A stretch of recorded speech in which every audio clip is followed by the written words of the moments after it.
Right. Well, I'm a journalist. I've been a journalist for years in the real world, reporting on real issues, and there's perhaps a concern that already the American media isn't reporting enough on issues taking place in the real world of politics, of international affairs, of human rights issues. And the question is, why should journalists be spending more time on virtual worlds that are going to take the public's attention even further from civic affairs?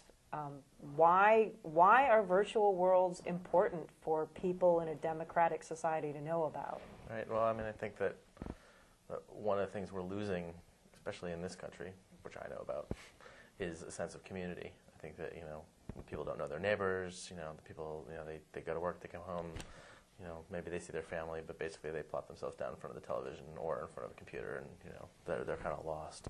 And, despite the fact that it is inside a computer, I think that the virtual worlds are a new frontier for the creation of community. And it not only is community among people who live in the same city or even the same neighborhood, but it's people who live in the same state, same country, even across the world. I mean, you can walk into a virtual world, walk up to somebody, say hello, and they might be somebody from Holland, they might be somebody from China, they might be somebody from Afghanistan or wherever, and you can form a bond, and you can do the same thing in a chat room, through AOL. But in a virtual world, it provides so much more emotional context, because a lot of the virtual worlds give really nuanced social cues. And then you can bring another person in and another person in. You can go travel together and sit down in a house and sit around and have a conversation, and it builds community. And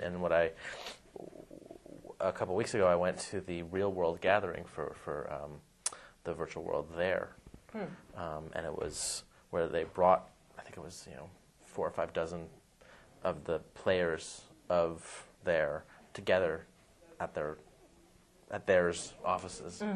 And a lot of these people were meeting each other, in person, physically, for the very first time. But I saw interactions between people as if they had known each other, for years. And in some ways they had, because they had been building this community over time in the world. And, I looked at that and I thought, that is real. And so I think that, it is play. In some ways it's frivolous, but in other ways it's people coming together and building something that matters. And to me that's just as important as another story about some political scandal or some story about the war. And it's not that the war shouldn't be covered, but if you're doing the same stories over and over and over again just because you feel a responsibility to stay on top of that stuff. Well, I think that there's other things in life that do matter, and one of them, to me, is community. And so do you feel that the communities that you're seeing form in the virtual world, I mean, obviously they're very important to the gamers themselves, but why is it important for people who are not gamers to understand about this process that gamers are going through? Because I think that anything that improves social interaction between people matters. And so it doesn't matter whether it's at the local YMCA or on a college campus or in a virtual world. The very fact that it exists and it's a new or relatively new manifestation of it should matter to people, because it can instruct them on a way that they can build a new community, make new friends, learn and have come to a new understanding about the way that other people live. So, I don't think the medium matters, except in the sense that it's new and kind of exciting. Great.